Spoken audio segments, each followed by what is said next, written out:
Dracula by Bram Stoker. Chapter 1. Jonathan Harker's Journal. 3rd of May. Bistritz. Left Munich at 8:35 p.m. on 1st May, arriving at Vienna early next morning.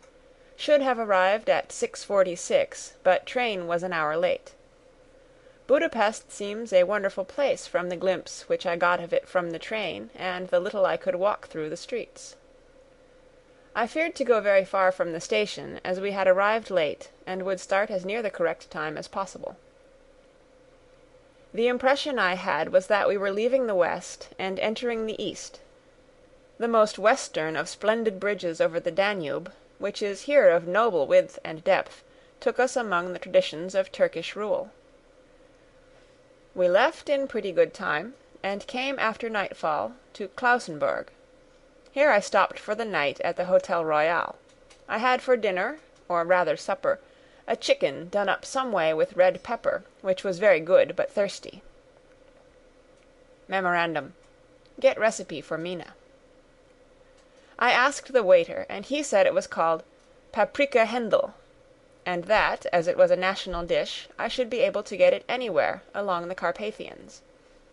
I found my smattering of German very useful here. Indeed, I don't know how I should be able to get on without it. Having had some time at my disposal when in London, I had visited the British Museum, and made search among the books and maps in the library regarding Transylvania. It had struck me that some foreknowledge of the country could hardly fail to have some importance in dealing with a nobleman of that country. I find that the district he named is in the extreme east of the country, just on the borders of 3 states, Transylvania, Moldavia, and Bukovina, in the midst of the Carpathian Mountains, one of the wildest and least known portions of Europe. I was not able to light on any map or work giving the exact locality of the Castle Dracula, as there are no maps of this country as yet to compare with our own Ordnance Survey maps, but I found that Bistritz, the post town named by Count Dracula, is a fairly well-known place. I shall enter here some of my notes, as they may refresh my memory when I talk over my travels with Mina. In the population of Transylvania there are 4 distinct nationalities: Saxons in the south, and mixed with them the Wallachs, who are the descendants of the Dacians, Magyars in the west, and Zekeles in the east and north. I am going among the latter, who claim to be descended from Attila and the Huns. This may be so, for when the Magyars conquered the country in the 11th century, they found the Huns settled in it.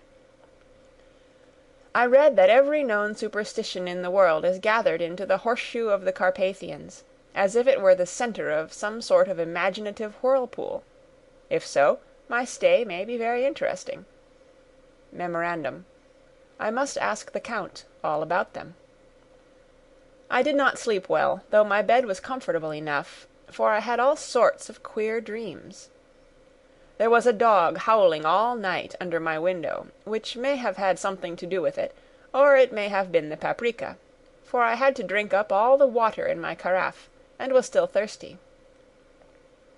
Towards morning I slept, and was wakened by the continuous knocking at my door, so I guess I must have been sleeping soundly then. I had for breakfast more paprika, and a sort of porridge of maize flour, which they said was mamaliga, and eggplant stuffed with forcemeat, a very excellent dish, which they call impletata. Memorandum: get recipe for this also. I had to hurry breakfast, for the train started a little before 8, or rather it ought to have done so, for after rushing to the station at 7:30, I had to sit in the carriage for more than an hour before we began to move. It seems to me that the further east you go, the more unpunctual are the trains. What ought they to be in China? All day long we seemed to dawdle through a country which was full of beauty of every kind. Sometimes we saw little towns or castles on the top of steep hills, such as we see in old missals. Sometimes we ran by rivers and streams, which seemed from the wide stony margin on each side of them to be subject to great floods. It takes a lot of water, and running strong to sweep the outside edge of a river clear. At every station there were groups of people, sometimes crowds, and in all sorts of attire. Some of them were just like the peasants at home, or those I saw coming through France and Germany, with short jackets and round hats and homemade trousers, but others were very picturesque. The women looked pretty, except when you got near them, but they were very clumsy about the waist. They had all full white sleeves of some kind or other, and most of them had big belts with a lot of strips of something fluttering from them, like the dresses in a ballet, but of course there were petticoats under them.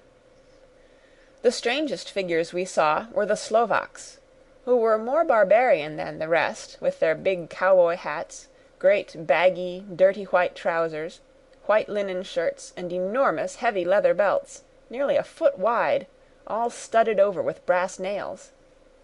They wore high boots with their trousers tucked into them, and had long black hair and heavy black moustaches. They are very picturesque, but do not look prepossessing. On the stage they would be set down at once as some old Oriental band of brigands. They are, however, I am told, very harmless, and rather wanting in natural self-assertion. It was on the dark side of twilight when we got to Bistritz, which is a very interesting old place. Being practically on the frontier, for the Borgo Pass leads from it into Bukovina, it has had a very stormy existence, and it certainly shows marks of it. 50 years ago a series of great fires took place, which made terrible havoc on 5 separate occasions. At the very beginning of the 17th century it underwent a siege of 3 weeks, and lost 13,000 people, the casualties of war proper being assisted by famine and disease. Count Dracula had directed me to go to the Golden Krone Hotel, which I found, to my great delight, to be thoroughly old-fashioned, for of course I wanted to see all I could of the ways of the country. I was evidently expected, for when I got near the door I faced a cheery-looking elderly woman in the usual peasant dress. White undergarment, with a long double apron, front and back, of coloured stuff, fitting almost too tight for modesty. When I came close, she bowed and said, "The Herr Englishman?" "Yes," I said, "Jonathan Harker." She smiled and gave some message to an elderly man in white shirt-sleeves, who had followed her to the door. He went, but immediately returned with a letter. "My friend, welcome to the Carpathians. I am anxiously expecting you. Sleep well tonight. At 3 tomorrow the diligence will start for Bukovina. A place on it is kept for you. At the Borgo Pass my carriage will await you, and will bring you to me. I trust that your journey from London has been a happy one, and that you will enjoy your stay in my beautiful land. Your friend, Dracula. 4th of May. I found that my landlord had got a letter from the Count, directing him to secure the best place on the coach for me, but on making inquiries as to details he seemed somewhat reticent, and pretended that he could not understand my German. This could not be true, because up to then he had understood it perfectly. At least he answered my questions exactly as if he did. He and his wife, the old lady who had received me, looked at each other in a frightened sort of way. He mumbled out that the money had been sent in a letter, and that was all he knew. When I asked him if he knew Count Dracula and could tell me anything of his castle, both he and his wife crossed themselves, and, saying that they knew nothing at all, simply refused to speak further.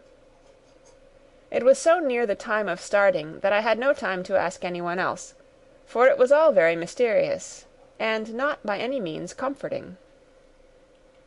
Just before I was leaving, an old lady came up to my room, and said in a hysterical way, "Must you go? Oh, young Herr, must you go?"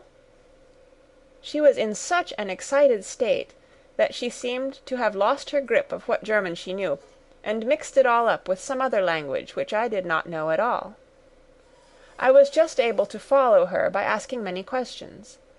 When I told her that I must go at once, and that I was engaged on important business, she asked again, "Do you know what day it is?" I answered that it was the 4th of May. She shook her head as she said again, "Oh, yes, I know that. But do you know what day it is?" On my saying that I did not understand, she went on, "It is the eve of St. George's Day. Do you not know that tonight, when the clock strikes midnight, all the evil things in the world will have full sway? Do you know where you are going, and what you are going to?" She was in such evident distress that I tried to comfort her, but without effect. Finally she went down on her knees and implored me not to go, at least to wait a day or two before starting. It was all very ridiculous, but I did not feel comfortable. However, there was business to be done, and I could allow nothing to interfere with it. I tried to raise her up, and said as gravely as I could that I thanked her, but my duty was imperative, and that I must go. She then rose and dried her eyes, and taking a crucifix from her neck, offered it to me. I did not know what to do, for, as an English churchman, I have been taught to regard such things as in some measure idolatrous, and yet it seemed so ungracious to refuse an old lady meaning so well, and in such a state of mind. She saw, I suppose, the doubt in my face, for she put the rosary round my neck and said, "For your mother's sake," and went out of the room. I am writing up this part of the diary whilst I am waiting for the coach, which is, of course, late, and the crucifix is still round my neck. Whether it is the old lady's fear, or the many ghostly traditions of this place, or the crucifix itself, I do not know, but I am not feeling nearly as easy in my mind as usual. If this book should ever reach Mina before I do, let it bring my good-bye. Here comes the coach. 5th of May. The Castle. The grey of the morning has passed, and the sun is high over the distant horizon, which seems jagged, whether with trees or hills I know not, for it is so far off that big things and little are mixed. I am not sleepy, and, as I am not to be called till I awake, naturally I write till sleep comes. There are many odd things to put down, and, lest who reads them may fancy that I dined too well before I left Bistritz, let me put down my dinner exactly. I dined on what they called robber steak, bits of bacon, onion, and beef, seasoned with red pepper and strung on sticks, and roasted over the fire in simple style of the London cat's meat. The wine was golden Mediasch, which produces a queer sting on the tongue, which is, however, not disagreeable. I had only a couple of glasses of this, and nothing else. When I got on the coach, the driver had not taken his seat, and I saw him talking to the landlady. They were evidently talking of me, for every now and then they looked at me, and some of the people who were sitting on the bench outside the door came and listened, and then looked at me, most of them pityingly. I could hear a lot of words often repeated, queer words, for there were many nationalities in the crowd, so I quietly got my polyglot dictionary from my bag and looked them out. I must say they were not cheering to me, for amongst them were Ordog, Satan, Pokol, Hell, Stregoica, Witch, Vrolak, and Vlkoslak. Both mean the same thing, one being Slovak and the other Servian for something that is either werewolf or vampire. Memorandum: I must ask the Count about these superstitions. When we started, the crowd round the inn door, which had by this time swelled to a considerable size, all made the sign of the cross, and pointed 2 fingers towards me. With some difficulty I got a fellow passenger to tell me what they meant. He would not answer at first, but on learning that I was English, he explained that it was a charm, or guard, against the evil eye. This was not very pleasant for me, just starting for an unknown place to meet an unknown man, but everyone seemed so kind-hearted, and so sorrowful, and so sympathetic, that I could not but be touched. I shall never forget the last glimpse which I had of the inn yard, and its crowd of picturesque figures, all crossing themselves, as they stood round the wide archway, with its background of rich foliage of oleander and orange trees in green tubs clustered in the centre of the yard. Then our driver, whose wide linen drawers covered the whole front of the box-seat, Gotza, they call them, cracked his big whip over his 4 small horses, which ran abreast, and we set off on our journey. I soon lost sight and recollection of ghostly fears in the beauty of the scene as we drove along, although had I known the language, or rather languages, which my fellow passengers were speaking, I might not have been able to throw them off so easily. Before us lay a green sloping land full of forests and woods, with here and there steep hills, crowned with clumps of trees or with farmhouses, the blank gable end to the road. There was everywhere a bewildering mass of fruit blossom, apple, plum, pear, cherry. And as we drove by I could see the green grass under the trees, spangled with the fallen petals. In and out amongst these green hills of what they call here the Mittelland ran the road, losing itself as it swept round the grassy curve, or was shut out by the straggling ends of pine woods, which here and there ran down the hillsides like tongues of flame. The road was rugged, but still we seemed to fly over it with a feverish haste. I could not understand then what the haste meant, but the driver was evidently bent on losing no time in reaching Borgo Prund. I was told that this road is in summer-time excellent, but that it had not yet been put in order after the winter snows. In this respect it is different from the general run of roads in the Carpathians, for it is an old tradition that they are not to be kept in too good order. Of old the hospodars would not repair them, lest the Turk should think that they were preparing to bring in foreign troops, and so hasten the war, which was always really at loading point. Beyond the green swelling hills of the Mittelland rose mighty slopes of forest up to the lofty steeps of the Carpathians themselves.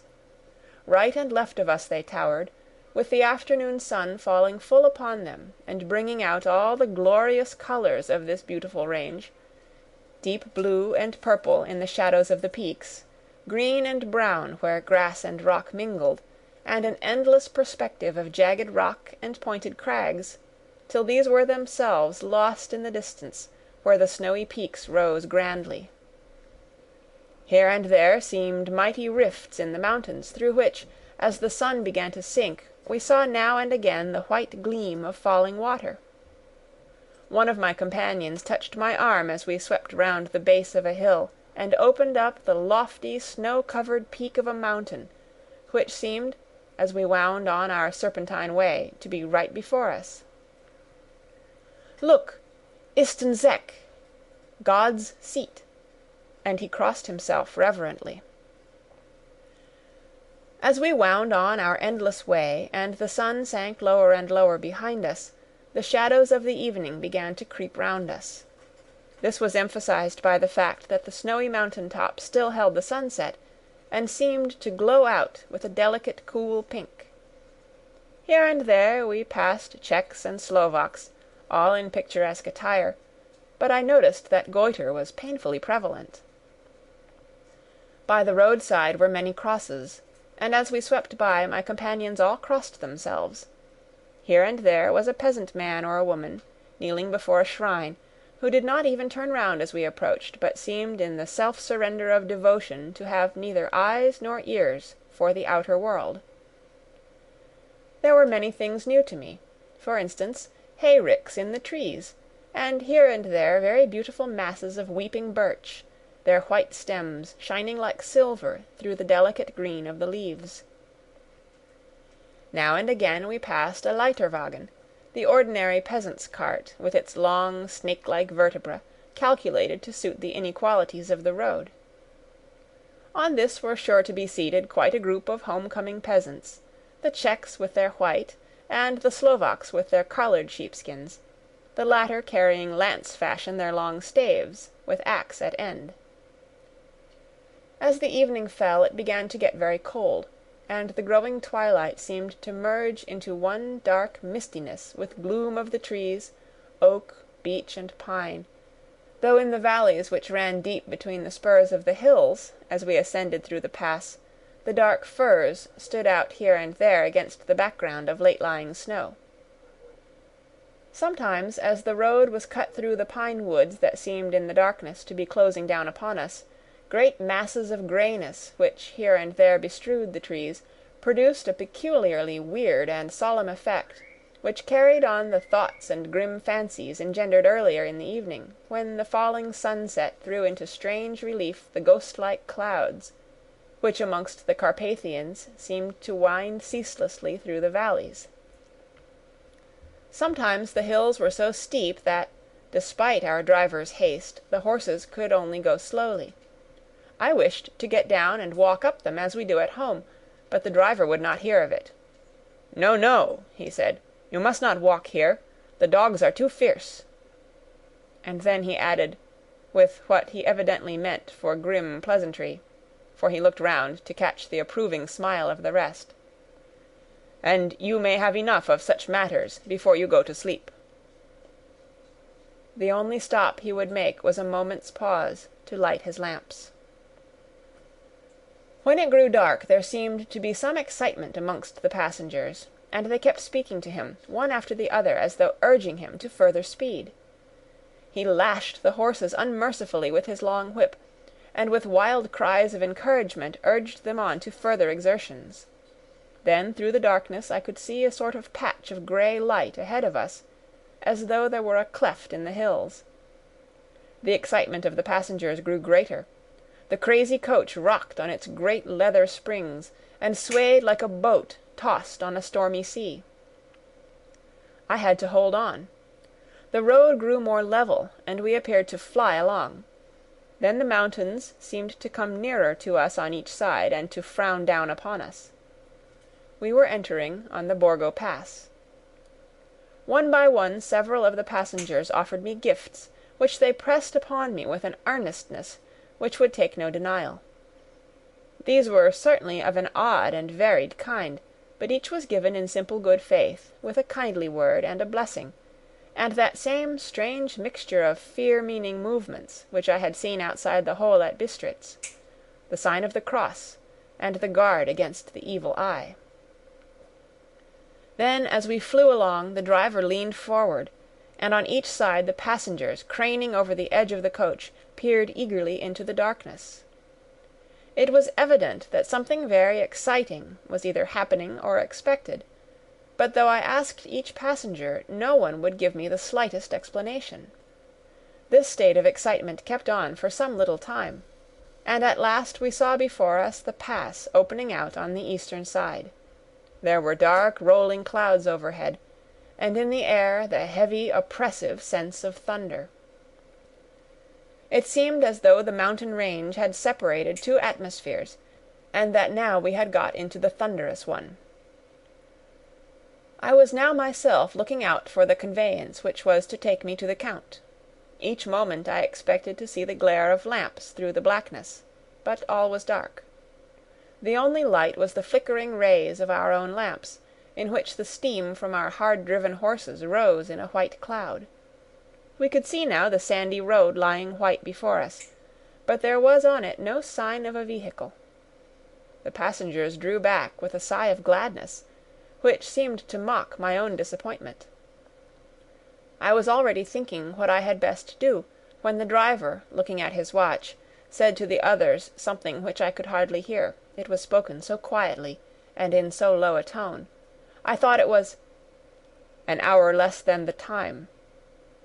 Then, turning to me, he spoke in German worse than my own. "There is no carriage here. The Herr is not expected after all. He will now come on to Bukovina, and return to-morrow, or the next day, better the next day." Whilst he was speaking the horses began to neigh and snort and plunge wildly, so that the driver had to hold them up. Then, amongst a chorus of screams from the peasants, and a universal crossing of themselves, a calèche, with 4 horses, drove up behind us, overtook us, and drew up beside the coach. I could see from the flash of our lamps as the rays fell on them that the horses were coal-black and splendid animals. They were driven by a tall man, with a long brown beard and a great black hat, which seemed to hide his face from us. I could only see the gleam of a pair of very bright eyes, which seemed red in the lamplight, as he turned to us.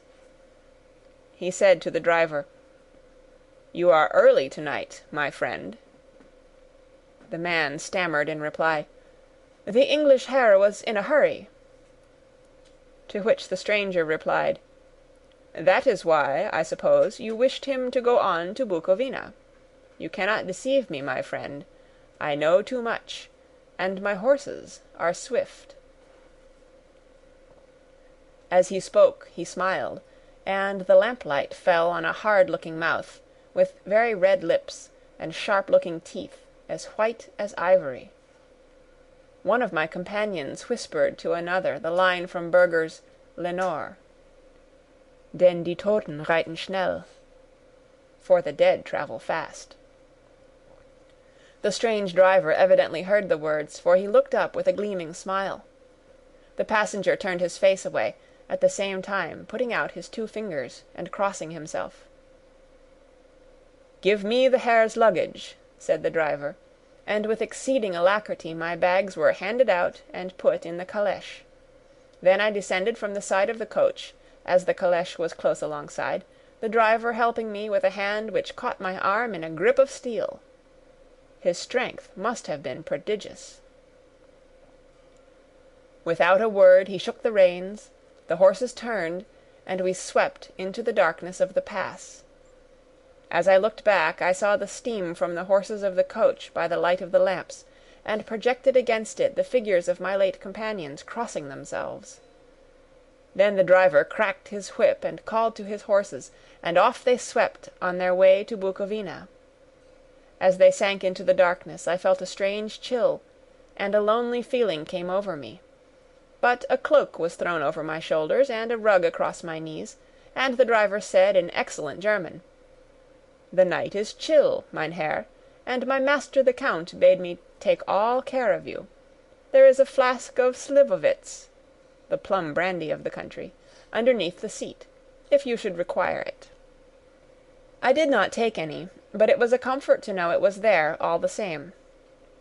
I felt a little strangely, and not a little frightened. I think had there been any alternative I should have taken it, instead of prosecuting that unknown night journey. The carriage went at a hard pace straight along, then we made a complete turn, and went along another straight road. It seemed to me that we were simply going over and over the same ground again, and so I took note of some salient point, and found that this was so. I would have liked to have asked the driver what this all meant, but I really feared to do so, for I thought that, placed as I was, any protest would have had no effect in case there had been an intention to delay. By and by, however, as I was curious to know how time was passing, I struck a match, and by its flame looked at my watch. It was within a few minutes of midnight. This gave me a sort of shock, for I suppose the general superstition about midnight was increased by my recent experiences. I waited, with a sick feeling of suspense. Then a dog began to howl somewhere in a farmhouse far down the road, a long, agonized wailing, as if from fear. The sound was taken up by another dog, and then another and another, till, borne on the wind, which now sighed softly through the pass, a wild howling began, which seemed to come from all over the country, as far as the imagination could grasp it, through the gloom of the night. At the first howl the horses began to strain and rear, but the driver